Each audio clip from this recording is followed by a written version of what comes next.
Hey everybody, welcome back to the podcast, the Project Investigation Collaboration Podcast, brought to you by the Veritas Project. And as always, we are here in the Linen Library with our gracious host and founder of the Veritas Project, Robert Curtis. Hello. And I'm lead investigator for the Veritas Project, Todd Boyer.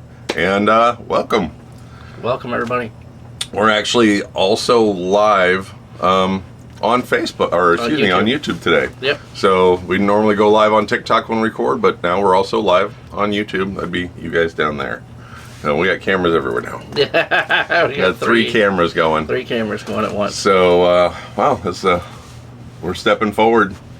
We can even go, thinking about maybe even going Facebook Live at some point. So, yeah.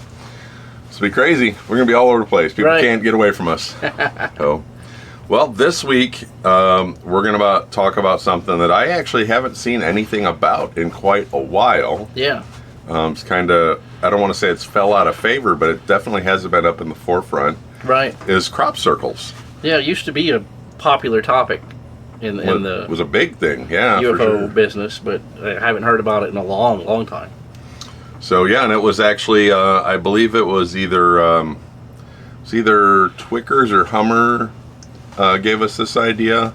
That would Hummer or even Jeremiah. I can't remember who it was gave us this idea, but it's definitely one of our followers on TikTok Live gave us the idea to do crop circles, and well, here we are. Yeah. So crop circles were really huge, probably 15-20 years ago, maybe even in the 90s. They were really big. I think it was big in England like in the 80s. In the 80s? Yeah, it's when it started to like really get into the conspiracy aspects of it, Right. So, but they actually originally started back in the 17th century. Right. People started seeing crop circles. So the mowing devil woodcut in 1678 is often cited as an early depiction. So modern crop circles, they began appearing in the late 20th century, especially in the UK, in the lower UK to be more specific. The phenomenon gained significant media attention in the 80s, and there's historical accounts. They often link crop circles to folklore and myths. So the thing about the crop circles is there's range and complexity.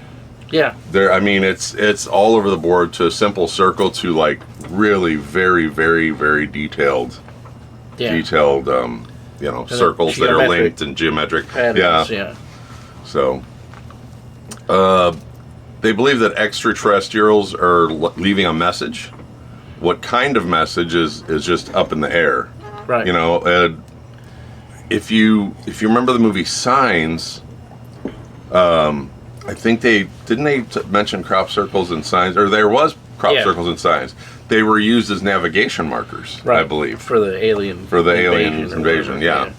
So like the scouts were leaving signs for the rest of the invasion, so they could see it from the atmosphere and see like, okay, this is. So theories suggest that wind patterns and magnetic fields cause them. Yeah. Many crop circles have been proven man-made pranks. Right. And then some associate crop circles with spiritual or mystical forces, which they're nuts. Yeah. I'm sorry, this is not like spiritual thing. They suggest that it could result in unusual environmental factors, these crop circles. So the more famous crop circles were like in Wiltshire, England, and they are known for high concentration of crop circles there. Silbury Hill, England, near ancient sites, adding to the mystery. There's some around Stonehenge, around Milk Hill in England, and Milk Hill had one of the largest crop circles ever recorded, and Avebury, England, another hot spot near ancient stone circles. So they're not just everywhere; they're near ancient sites a lot more often. Right. So and they're located near like the Stonehenge type calendar things, so they're usually in proximity to, or in on a ley line adjacent to one of the stone circles. Right. So now the scientific, when they start looking into these things and the way they determine if they're real or not, I say real because people believe that they're all man-made or whatever. Right. But the studies on the soil. There's radiation found in the soil afterwards. Right. And then there's also magnetic particles, like magnetized, like metal particles like in dust. the soil and dust. Yeah. Now, the thing that determines a real crop circle from a fake one is if you ever seen them do the fake ones, they use a board and a string and they'll move it along. Yeah, they'll step on it and they use another string to wind in on a center post, and then that's how they make the geometric patterns. Yep. I don't know. The people that you see in that video, there's like two British guys, and they're stomping the wheat down to make the thing. The news company actually hired them to do it. Yeah. So, and then the one guy came out and said, "Well, I've been making all of them," you know, and they chased it down and they have proof that he didn't. Right. Recently, you know, so that, you know, it's one of those things where people, like on Reddit, well, they'll be like, well, I'm the one who created that hoax, you know what I mean? They'll take credit for it, and they're not the ones who actually did it. They're just trying to be internet famous or whatever, and that's what was happening here. That guy tried to say that he was the one doing it. Well, then the thing is of the crop circles, they tried to recreate like what an actual real crop circle was. Right. They even took a microwave emitter out there and cooked the wheat, the stalk, because whenever there's the real crop circles, they can tell the difference because they're microwaved at the bend. Right. So they have nodules where the heat caused them to puff. Right. And then they're bent at a 90 degrees. So the fibers are bent. Right. But the stalks aren't broken. They're not broken, right. They're just laid completely over. A lot of times, even though they're growing at a 90-degree angle now, they will still grow. Yeah. Even though they're bent. Whereas the ones that some dude stomped over with they die. With the plank, they just die because they're broken at an angle.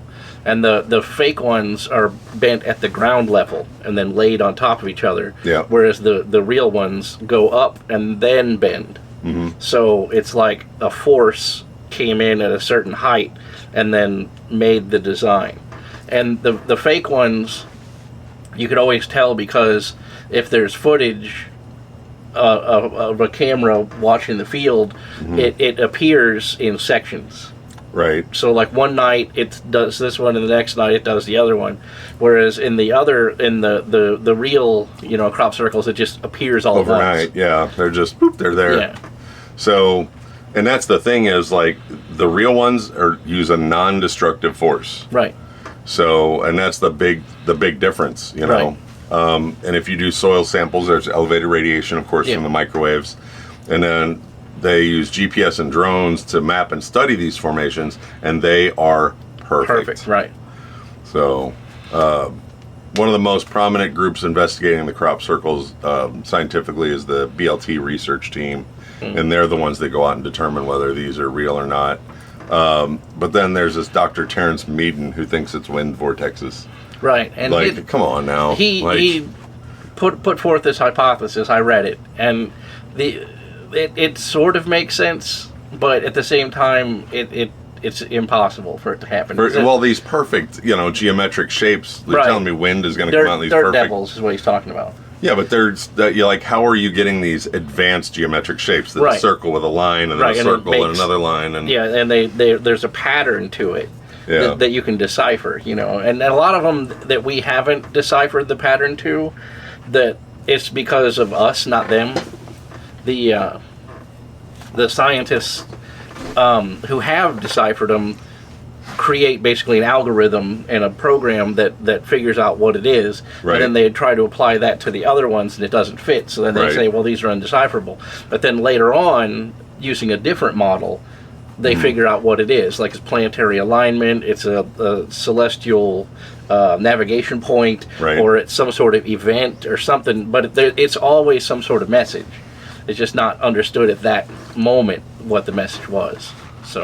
So yeah, it's all and a lot of them use like mathematic principles to be designed, and so you know it's all something. They're all some kind of message. Right. Is what Bob's getting at here. And I know that he probably explained it. I'm just this morning I'm not all whether here. Or not we understand it now, the crop circle is telling us something. Right. And the two guys that you were talking about, Doug Bauer and Dave Chorley. Yeah. They admitted created some of the most famous ones. Right. But when they've gone in there and investigated, like I said, the only way that they can recreate that, and I actually saw that documentary a long time ago, where they literally went in and sprinkled magnetic particles in the soil and shot the plants with the microwaves and all that stuff. So, but once again, it comes down to they were breaking the stalk. Right. And that's what really sets them apart. Like, they go through all these steps to do this, but if you're breaking the stalk off, then you're not, you can definitely tell it's not a real crop circle. It's not a real crop circle. Like, it's not magnetism, it's not radiation, it's not a force we don't understand yet. Right. Right. It's just a couple dudes with a stick. Like, that's not the same thing as spontaneous event or an alien or something, that we don't understand that's doing it. And we've got, our information says it's hard to determine what's real and what's not real. Yeah. But the problem is, if you look at all those other factors, the little things, if somebody's making a crop circle and they went through that much trouble to bring in magnetic material, right, and some sort of magnetron and some kind of way to microwave, then guess what? You deserve to be called real, because if you spent that much time, because you literally have to go through and knock everything down, and then walk through again and go over it with the microwaves, right, and then have somebody sprinkle these particles everywhere at the same time. And these crop circles take, on that documentary, it took them all night to make a simple one. To make a little one. A simple one. Right. So, and some of these ones are so complex. If there's you click over on that tab, the first tab that I have open over there, if you can click on that there's a whole... Oh, the crop circle photos there? Yeah. There's oh wow. Yep, I'm sure you'll be adding a bunch of those. Yeah. So there's we have a ton of different crop circles of photos that I'm sure Bob will be adding here. But some of them are almost yin and yang shaped. You know what they remind me a lot of, and I've noticed this here as we're looking at it. They look a lot like sound, right? Yeah, sound waves. Like sound waves, because we've been talking about frequencies too. And if you put frequencies, we talked about this during our frequency episode, where if you put sand on top of a plate and then run a vibration through it, it makes a pattern. And we're looking at these crop circles that Bob has pulled up here, and some of them make that kind of resonant pattern. Yeah. So maybe it's a frequency wave that they're sending down that's actually vibrating and causing that pattern to happen. That's what some of the people that I've read about, that's what they believe, is that it actually comes from an orbiting UFO craft, and then they use their repulsor wave technology to then make a stamp on the Earth, and then other aliens going through the universe can see it and say, "Oh, okay, we've already checked out this planet." It's corn. It's a big lump of knobs. It has the juice. Amy, the corn queen, is corning us up this morning. Hooray! Thank you. So I can't. My brain is not braining this morning. What is the name of the spiral? The Fibonacci? No. Oh, the golden ratio. Yeah, the golden ratio. The spiral. What's that called? I can't think what the actual name of that's called. But some of those crop circles are in that spiral, right, and they fit that. And pattern. they fit perfectly. Yeah. So like I said, I'm sure Bob will put a bunch of these throughout the podcast. I'm sure he'll probably. At this point in the podcast, he's already shown a bunch of them. So as I say this, you guys will watch it here on YouTube, and you'll already seen like a dozen of them. See the good one on the YouTube, because the very expensive webcam, the image looks terrible. Yeah, no, we don't. It's a good webcam. We just can't get it to. It just doesn't. For some reason, the drivers on Linux don't work right. Yeah, so it has this very red. Yeah. So, but it's for the live, not the actual podcast. Right, the podcast looks good. Looks fantastic. So, once again, they were featured in media and modern movies. So, like I said, Signs. People visit crop circles as tourism. Right. They've inspired art, music, and literature. A lot, like I said, a lot of media coverage. The environmental impact on it is, you've got these flattened crops. They result in losses. Right. Some areas have reported increased soil fertility after a crop circle. So, and there's also concerns about the impact of tourism on local ecosystems because you got a bunch of people tromping out all there. Over the crop, right? On the crops that are still alive, they go out stomping all over them. So, and they're saying that people may have used crop circles as a way to bring environmental awareness to the area. And then you've got the animals who normally live in those fields after the crops are planted. Right. The mice and the everything else. So, debunking the crop circles. A lot of them have been proven to be human-made, and like we've gone through the big indicators of what makes them human-made or not. Right. A lot of people highlight the absence of definitive evidence for extraterrestrial involvement. Well, guess what? Everybody, the U.S. government says there's extraterrestrials now, so take that. And they have. But there are farmers that this happens to repeatedly who set up cameras and watch their fields, and they've got some of the best evidence where you can see lights hovering around in the field at night, and then at some point during the night the crop circle's there. Yeah. And then the sun rises, and then you can see it really well. But it's always that correlation between seeing the ghost lights in the field, and then the crop circle appears. So is the tiny ghost light maybe a miniature UFO, or is it consciousness of some other being that's creating it, or is it the resonant frequency of that light? We don't know, but we do know that even these huge geometric complex crop circles still appear in one night. Yeah. So, and there's no way that somebody could go out there and make these giant ones overnight. A whole army of people, and there would be footprints everywhere. And there's not. That's the thing.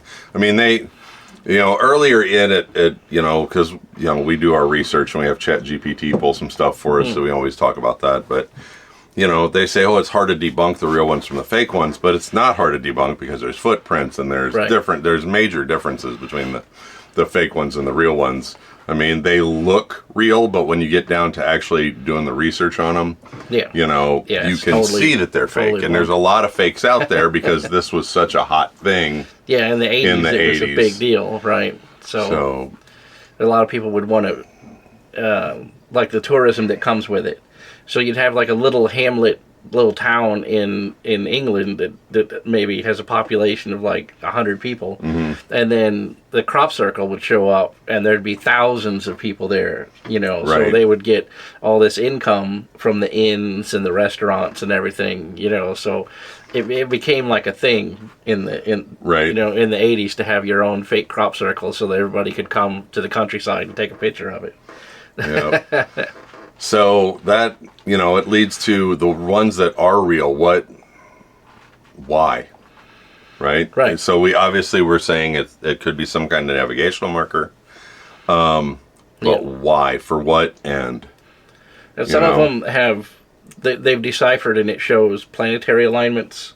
It shows like seasonal alignments, or like a asteroid, meteor shower, and those type of things. So they wonder if maybe it's not something that was left behind as a warning, or a precursor to, I don't know, like an event that they want to warn us about. Right. You know what I'm saying? So nobody knows for real because their technology is so far advanced of ours, like they'd be like us tagging the wall, in a cave, and letting the caveman look at it, and try to decipher like Japanese or something. They have no idea.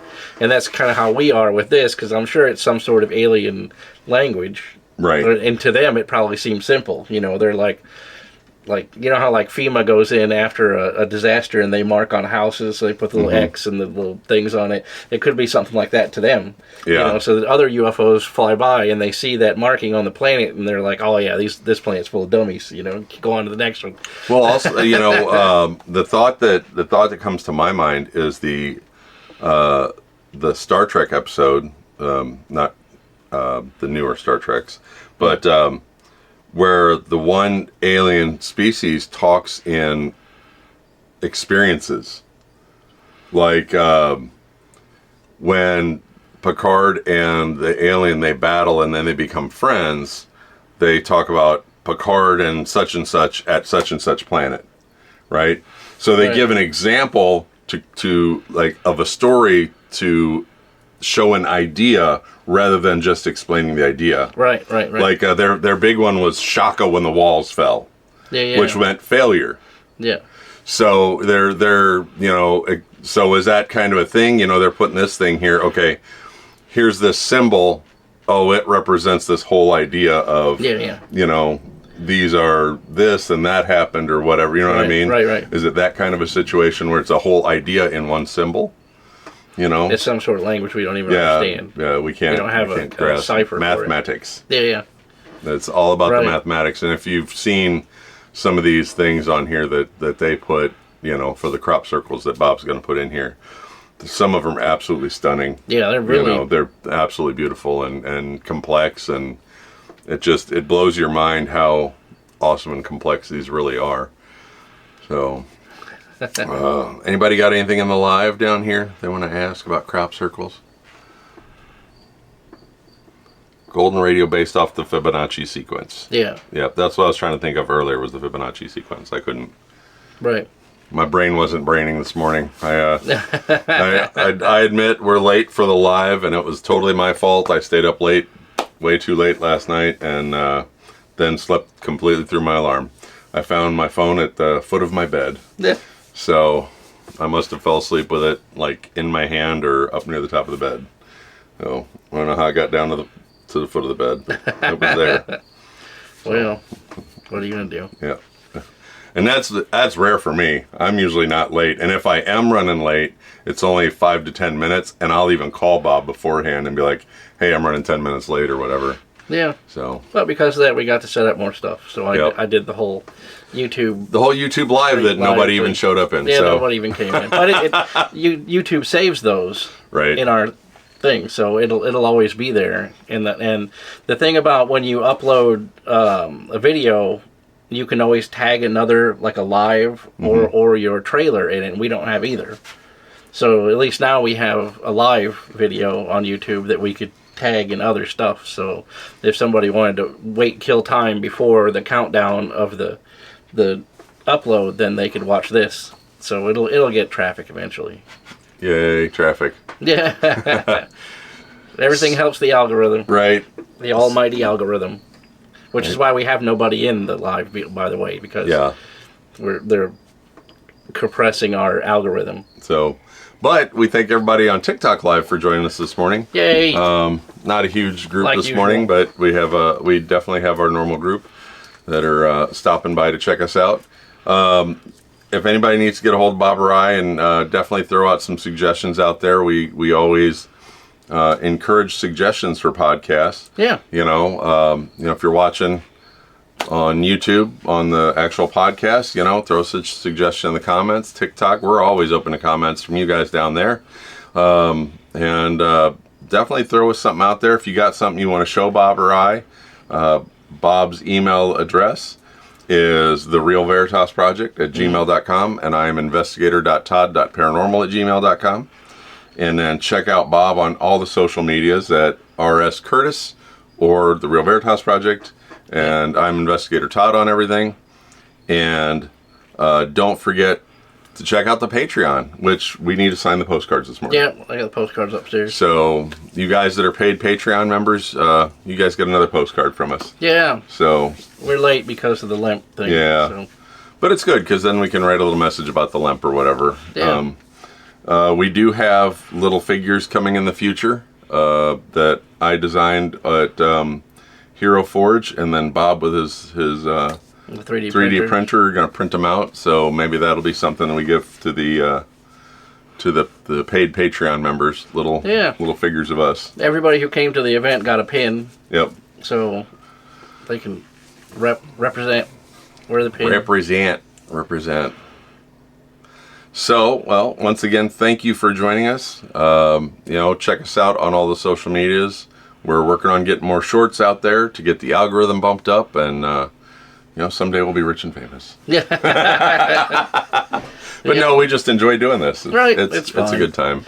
It gives us something to talk about our craft, talk about the paranormal and get some of the knowledge out there. Because I think my vision for this is that we've had a whole year of laying the foundation of basic topics, and then now we can graduate into more advanced topics without having to constantly tell everybody, like, this is a UFO, and this is a ghost, and this is what Bigfoot does. You know what I mean? Now we can just talk about the meat and potatoes of events as they happen without having to go into the origin of all of this stuff, because we can just say, hey, go check out our different types of UFO videos, and then now here's a local thing that just happened, or this is an event that just happened, and it's a manta ray UFO that we talked about in our types of UFO video. So, you know what I'm saying?